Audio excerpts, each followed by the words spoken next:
En este episodio continuaremos estudiando la exactitud histórica del Antiguo Testamento.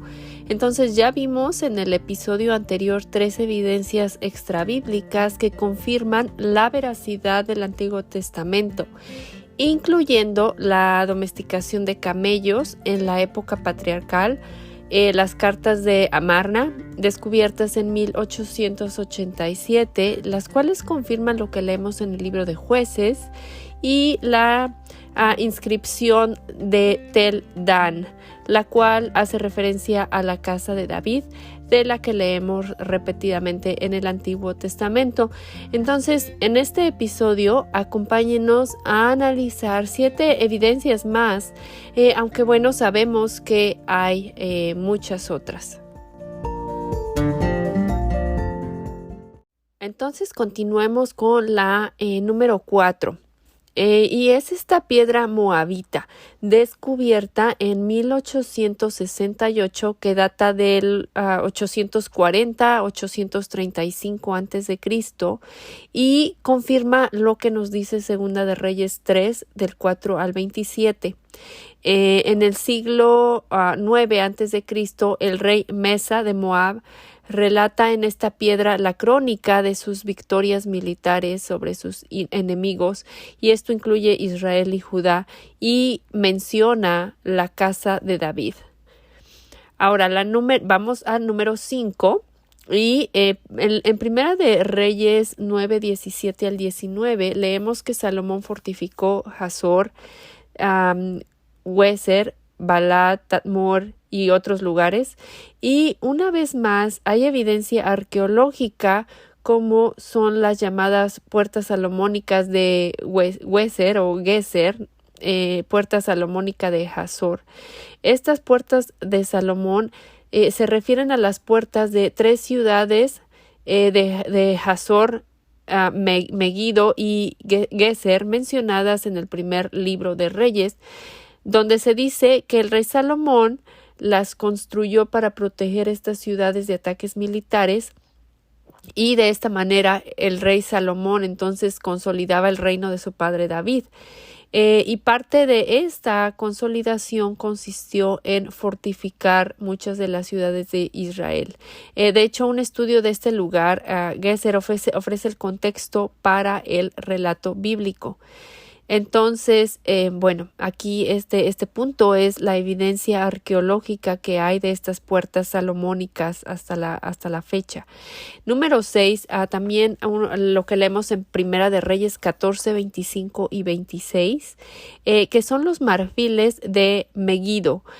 Son unas delgadas tallas en marfil que se han encontrado en Tel Megiddo, y confirma Primera de Reyes 14, versículos 25 y 26. En estas estelas o marfiles de Medio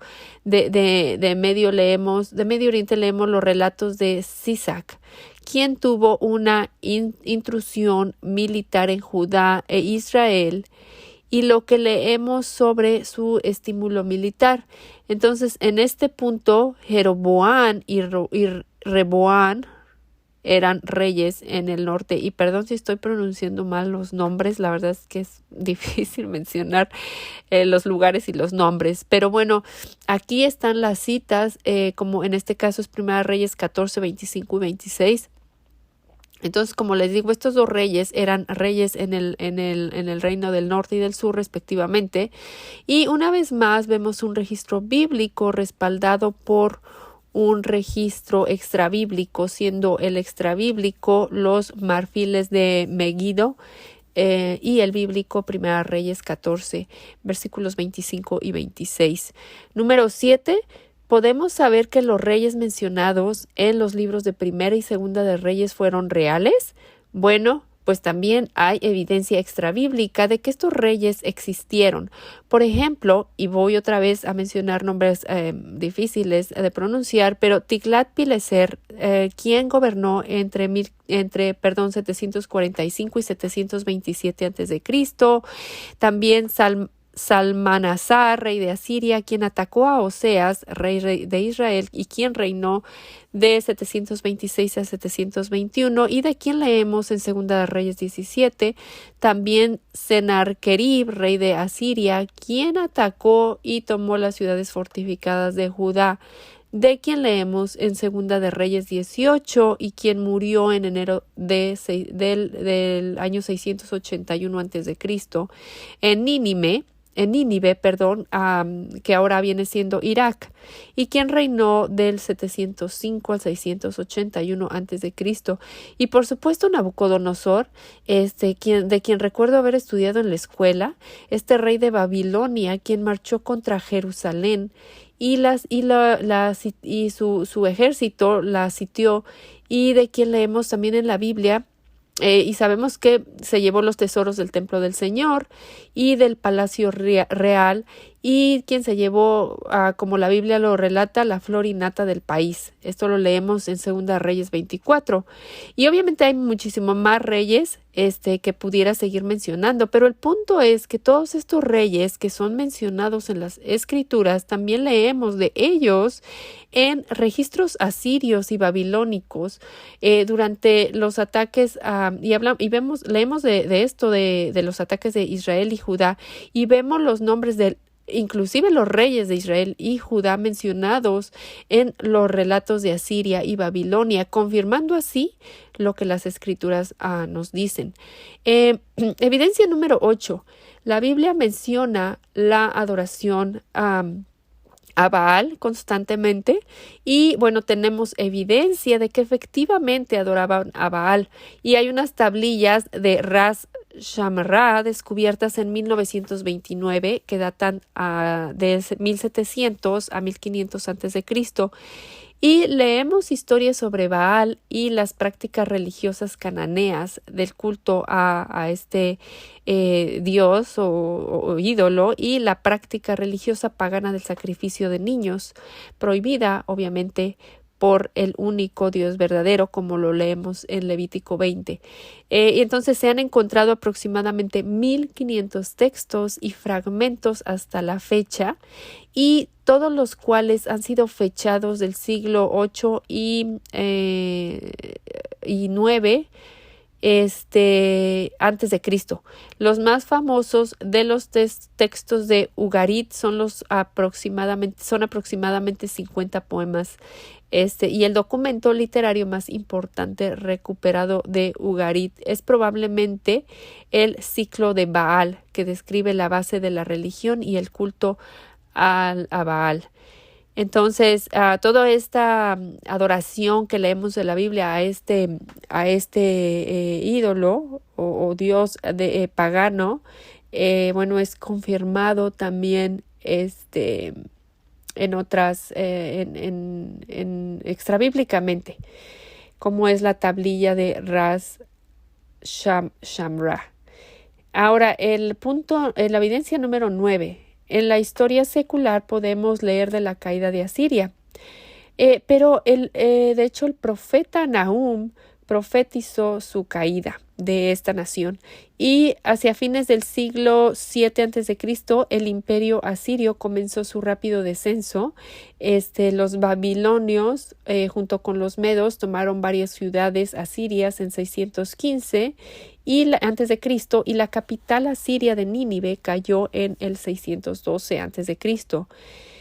Sobre la derrota de Asiria, de hecho, Nahum 3:19 dice: todos los que escuchan las noticias sobre ti aplauden sobre ti, refiriéndose a la nación de Asiria y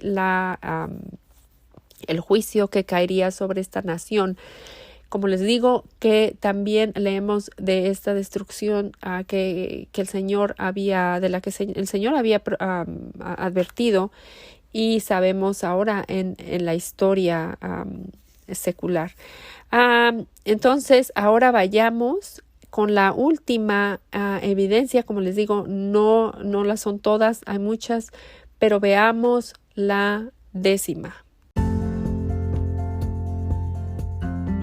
Entonces, número 10, y no por esto significa que solo hay estas 10 evidencias, hay muchísimo más, pero bueno, solo me limitaré a mencionar estas 10. Son las profecías en el libro de Daniel ya cumplidas que prueban la veracidad del Antiguo Testamento. Una comparación de la historia secular con el registro bíblico del capítulo 11 del libro de Daniel revela detalles fascinantes. Este capítulo contiene una de las profecías más específicas cumplidas de la Biblia con una precisión sorprendente.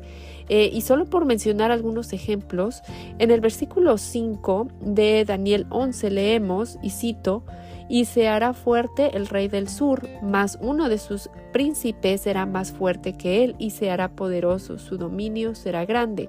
Cierre de comillas. Y esto fue cumplido en Ptolomeo I de Egipto, quien ejerció su control sobre la ciudad santa. Y pronto después de la división del imperio de Alejandro, los Ptolomeos dominaron esta región. Y luego, siguiendo, el versículo 6 habla de un matrimonio entre las familias de los reyes del norte y del sur. Y esto también se cumplió en el matrimonio entre Antíoco II y Berenice, hija de Ptolomeo. Entonces las invito a leer el capítulo completo de Daniel, o más bien el libro completo, es maravilloso, y donde aquí también podemos ver que toda la palabra de Dios es veraz y que servimos a un Dios fiel y soberano.